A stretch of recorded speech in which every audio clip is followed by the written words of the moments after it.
Hello, Samson here. So, in today's segment of book reviews, I was reading an interesting book by Chinua Achebe.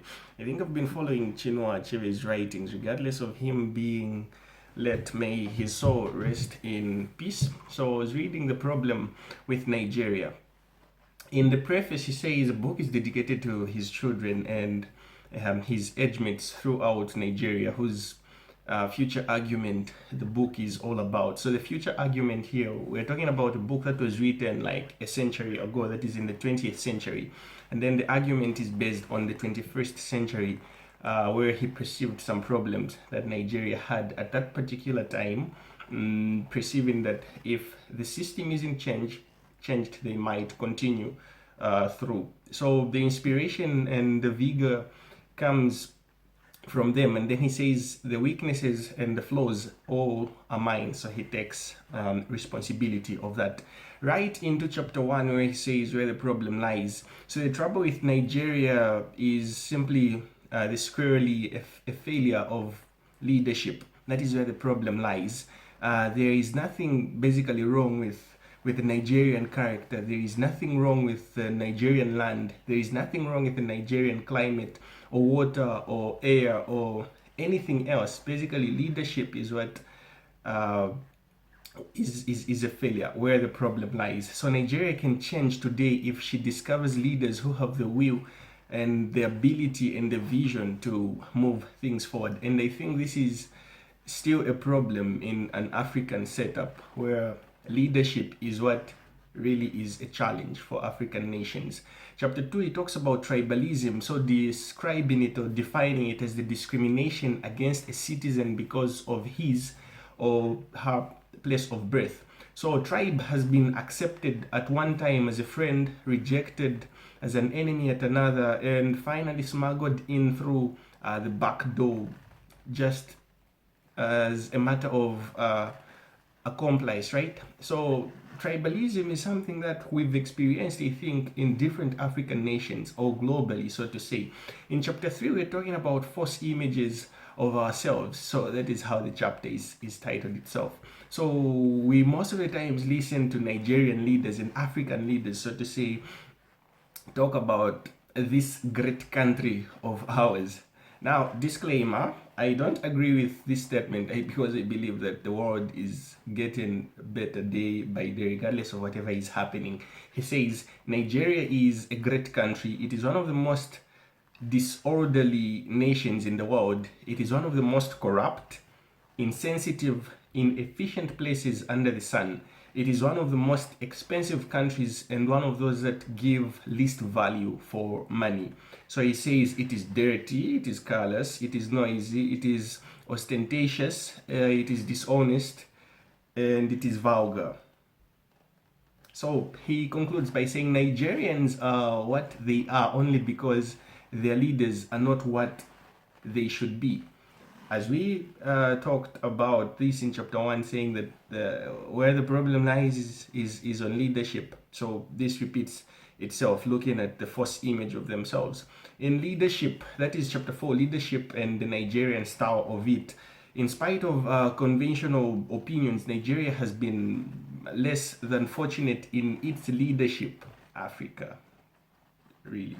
So a basic element of this misfortune is the seminal absence of intellectual rigor in the political thought of our founding fathers, right? So a tendency of pious materialistic holiness and the self-centered pedestrianism. That is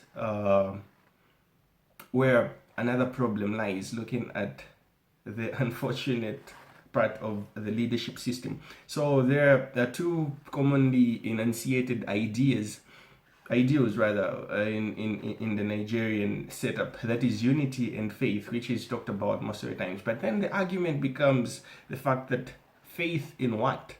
And then another thing talking about unity is unity in order to end what? So the virtues therefore, like unity and faith, are not absolute but conditional on their satisfaction of other purposes, right? So a social validity depends on the willingness or the ability of citizens to ask and such questions.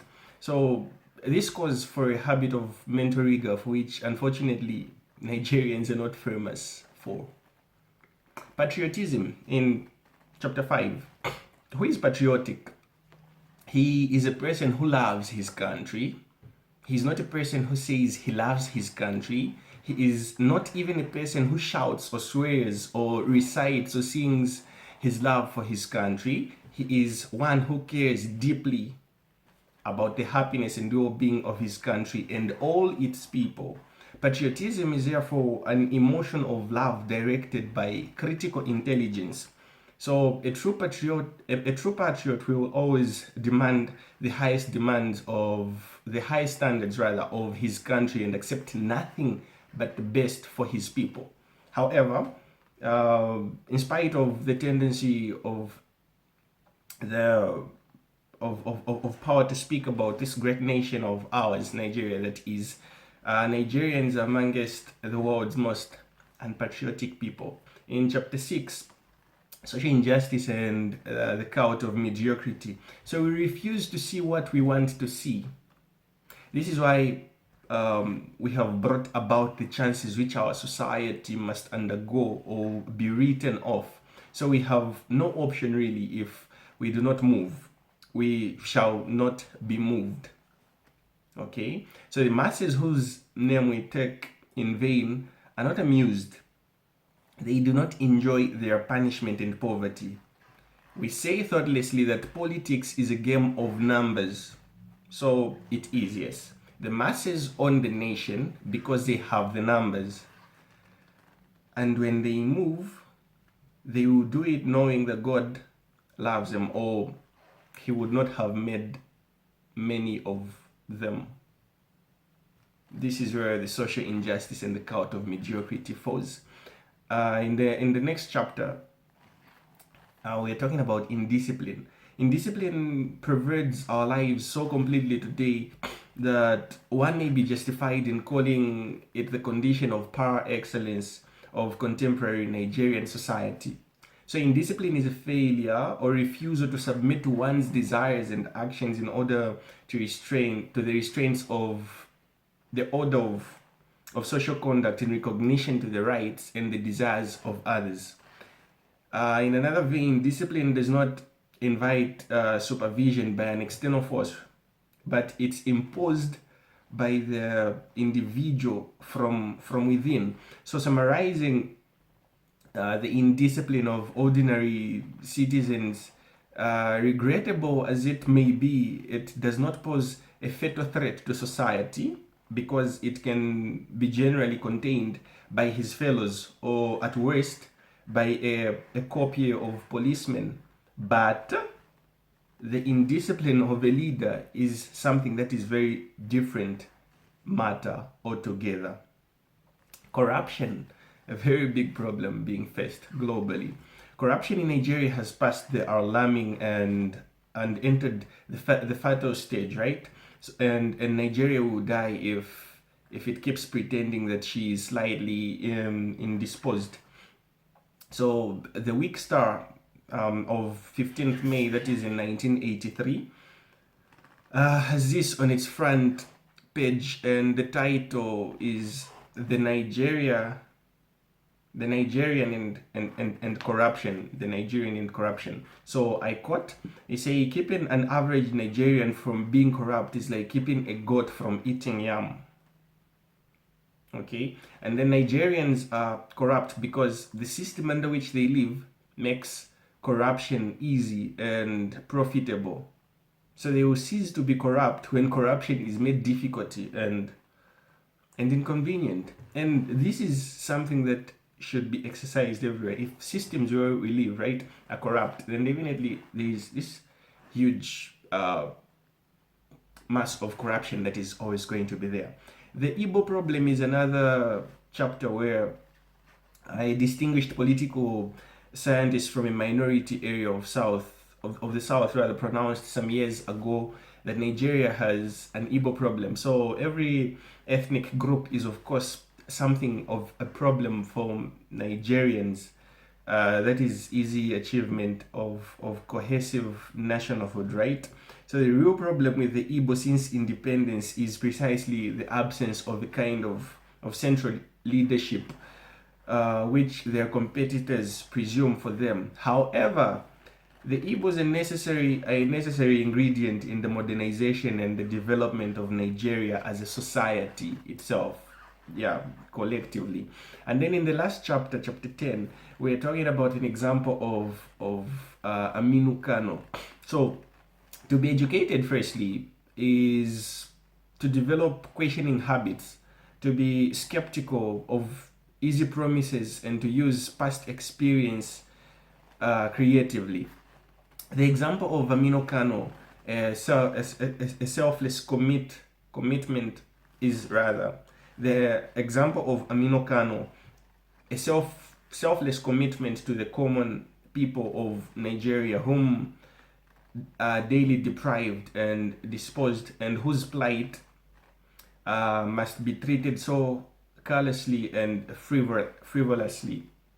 So, for it was indeed true that for any reason Amino Kano should discover that he had joined the rank of oppressor, he would promptly and openly renounce his position and wage war on himself. So he was this kind of guy.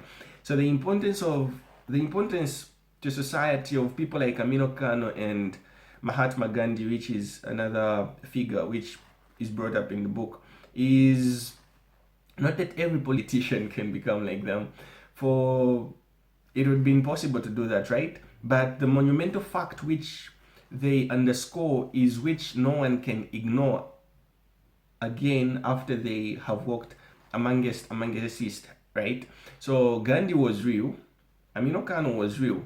They were not angels in heaven. They were human beings like the rest of us in India and in Nigeria. Therefore, after their example, no one who reduces the high purpose of politics, which they exemplified, down to a swinish scramble of hope to do so without bringing a terrible judgment on himself. Nigeria basically cannot be the same again because people like Amino Kano lived like there, and the world can definitely be a better place. So this was The Problem with Nigeria by Chinua Achebe. Till we meet in the next segment, checking out.